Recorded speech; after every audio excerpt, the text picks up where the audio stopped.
When were chapters and verses introduced into the Bible? The text we find in our Bible today has remained remarkably well preserved over the centuries. The Bible originally did not contain any chapters or verses. So why were they introduced?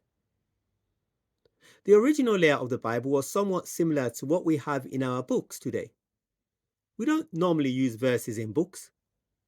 We might use chapters to divide our books into meaningful sections and topics, but with a few exceptions of things like hymn books, we do not use verses.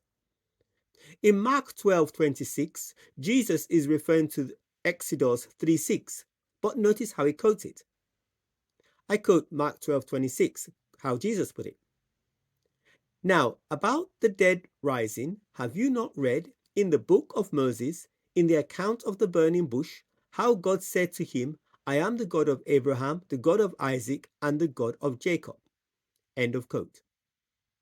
See, since there were no chapters and verses, Jesus could only quote a part of scripture by mentioning the author and the particular story. No chapters or verses to quote. We see Paul doing the same thing in Romans 12:20, and I quote, on the contrary, if your enemy is hungry, feed him. If he is thirsty, give him something to drink. In doing this, you will heap burning coals on his head. End of quote. Here, Paul is actually referring to Proverbs 25 verses 21 to 22, but he couldn't simply say that because chapters and verses did not exist. So we see that the reason why chapters and verses were introduced is to make referencing them much easier, and of course, make studying the Bible much easier too. So when did chapters and verses come along?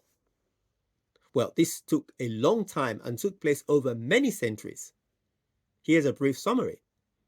It goes back to 1227 AD, when a professor at the University of Paris, Stephen Lanton, who later became the Archbishop of Canterbury, by the way, added chapters to the Old and New Testament.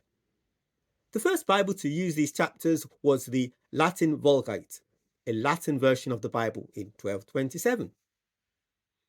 It wasn't until 2 centuries later that a Jewish rabbi known as Nathan, in 1448 AD, introduced verses into the Hebrew text, the Old Testament, in our Bibles.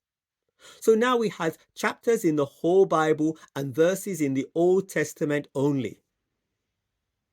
It would take another century before Robert Estein, also known as Stephanus, would divide the New Testament into numbered verses in 1555. He also used Nathan's verses of the Old Testament to produce the first Bible that uses chapters and verses in 1555.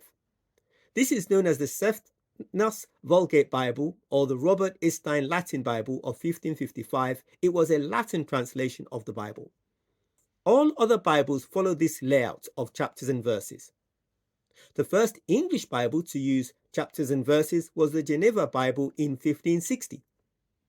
In summary, we can see that chapters and verses were introduced as a way of making referencing the Bible much easier, and of course, studying the Bible much easier. The reason why it's always good to read a whole chapter of the Bible if you want to study a particular verse. It will help you get things in context.